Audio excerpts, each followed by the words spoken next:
everyone to another video. Today's video is celebrating me 3 months as a quadriplegic.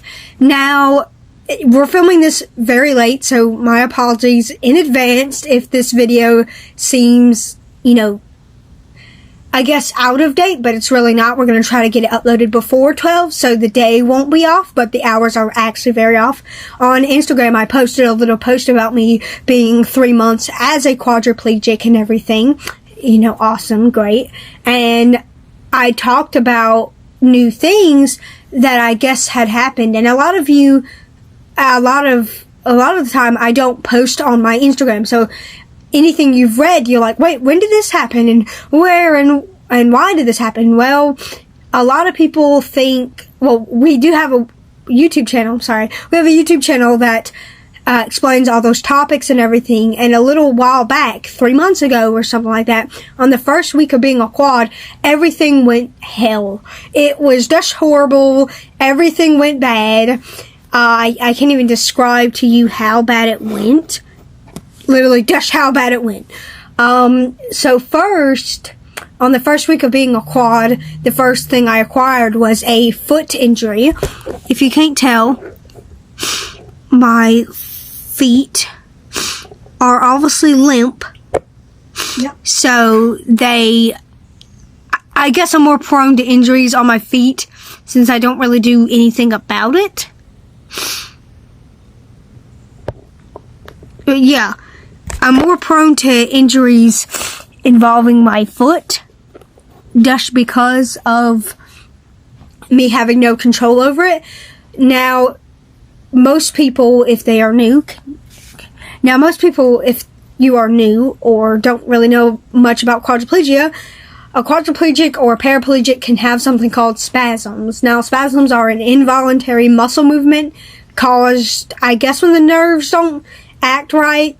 I'm not a real medical professional, so I can't really describe it that well, but I know they are involuntary and you can't control them.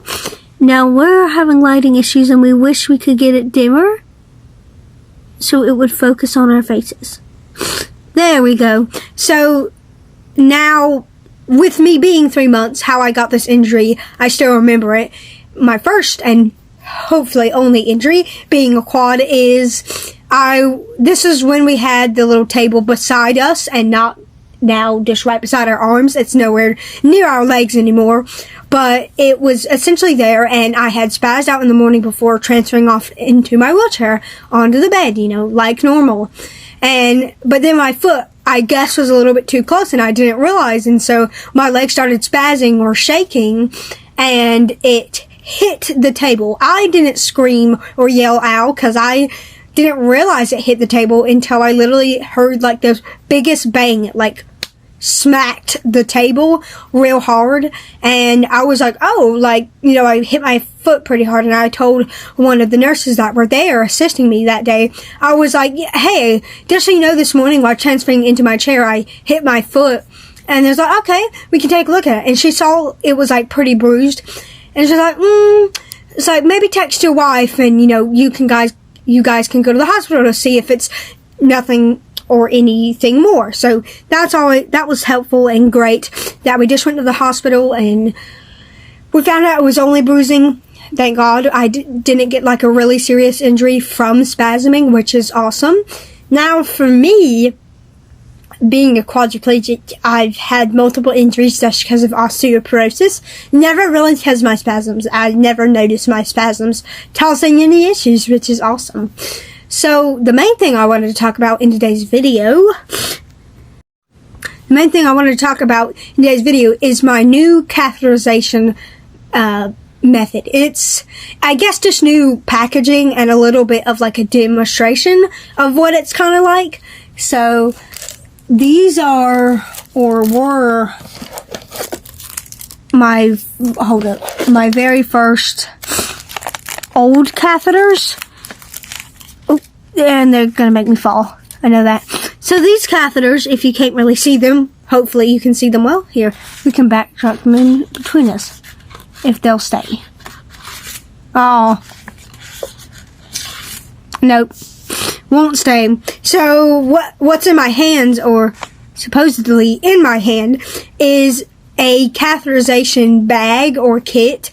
It's basically you get the catheterization tube and you get a bag, and then you have to get your own gauze and your own wipe and, you know, everything's sterile.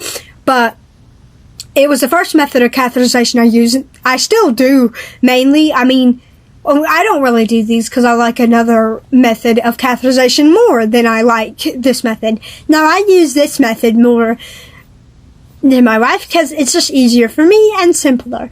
Since I can't cath from my chair, I have to get out of my chair because my chair is huge. If you haven't seen it in videos, it is a huge chair. So, yes, my chair is huge, so I have to get onto the floor or somewhere accessible so I can use the catheterization to go pee. So, yeah, these are the first method of catheterization. I don't really use this, but our daughter, who doesn't have a spinal cord injury but has trouble peeing because of CP, uses these in order to go pee. And this is what I used back then, even before my quadriplegic journey, is because I had cerebral palsy, which affects your muscles and they stiffen or don't or something like that. So I do that every so often, but not this method. The other method I use is little bag. Now, often, this one is always the main one I use or have been using for a little while. Can you see that my wonderful hand is holding the needle? The tubey. So this catheterization is mainly used for, you know, going to the bathroom and stuff, obviously. For someone who has a spinal cord injury, our good lighting. For someone who has a spinal cord injury, I use this method a lot, more than most people would think, because this method just works best for me. It helps when you need to use the restroom, obviously, and it works best in bed when, you know, it's a night bag and everything. So it's the best method for me. Yeah. And then the next method we use is the new one.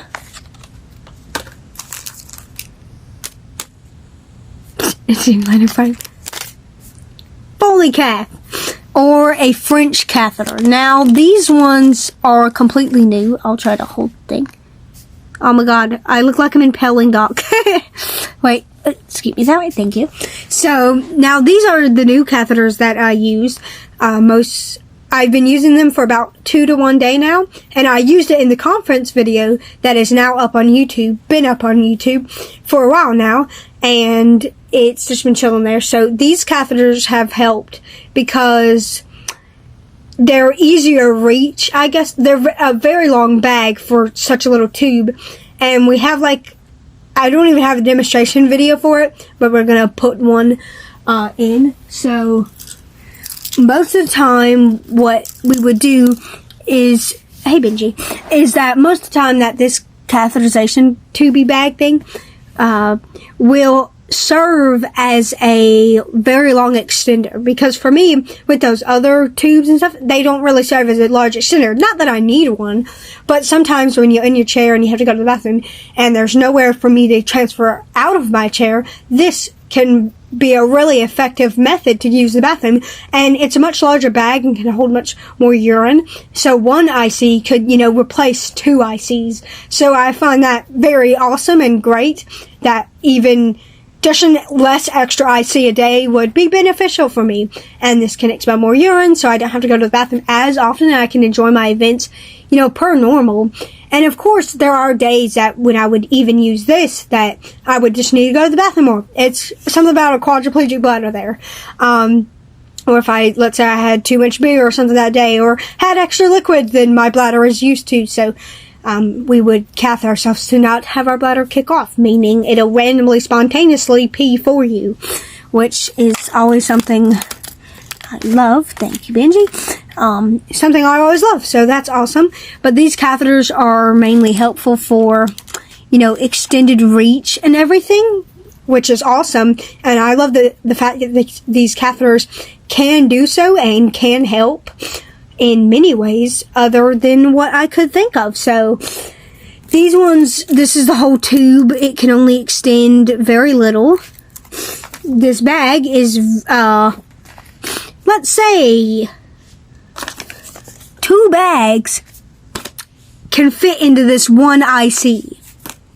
2 baggies. Meaning 2 ICs can just be replaced by a single bag. Which is incredible. Like, let's say you had to do 6 ICs that day with the little baby bags. But only in Versus, you'd only have to do 3. Which is a lot more helpful. And we would only count them as 3. But we only have 1, sadly. We don't have any more of these brands, so only 1 could work. And none of the other family members of mine use this, because in our family, in Doc's family at least, no one else uses a catheter. So, I mean, except Doc, obviously, but no one else besides Doc. I don't use these brands of catheters, and I love how I'm holding the tip of the catheter. Hello, catheter. So, yeah, I've never had like a big catheterization. I don't find them awesome, and just for my preference, and I'm not trying to be TMI here, but my opening is super small, so I don't need like a large tube or a large catheter. And so in this little clip, we're going to show you how to open the catheter. We're attempting to show you how we open this. Now, oh shit. Now, to open this catheterization baggie, you would have to get your hand under the flap, but that is something that us quads can't do.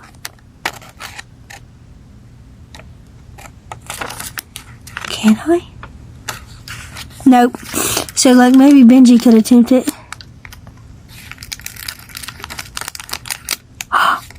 Wait, Benji, keep that flap open.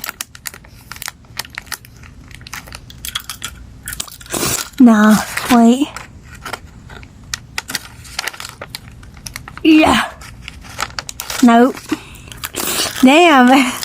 We thought we would get this educational video here, but this is something that service dogs can help with, is the opening of the catheter. And he would just stand, he would stand on the tippy of it, and I'd find like a little open. He's covering it. Oh, sorry, Benji. And then we would find the bottom where you would then just push up. It's a lot easier if we're not doing this on camera, because we have to have a specified place, but Matthew can do it. He'll grab, and you'll continue to push up the catheter on the length the person needs it on the side. And then the person would, hold up. Then the person, whoa, that's way too dark. Hello, brightness, we need you. And then the person itself, sorry. Benji. Then the person themselves would, obviously do the sliding up motion, and then the urine would go in this long ass bag. So that is basically how you would unpackage and use the catheterization. It's, sorry for the horrible video, video demonstration at least, because it's hard to show. But yeah, so now that is our catheterization things, or the main method I use for now on. And it's been a real help. Obviously, I still need people to be dependent on. Probably going to be doing that for a year, maybe, I don't know. But it's been an awesome 3 months as a quadriplegic, and I can't wait for another month. So, thanks so much for watching today's video, and we'll see y'all next time. Bye! Oh, Benji! Benji! You gotta help me, not bend me over. Jeez. Thank you. Okay.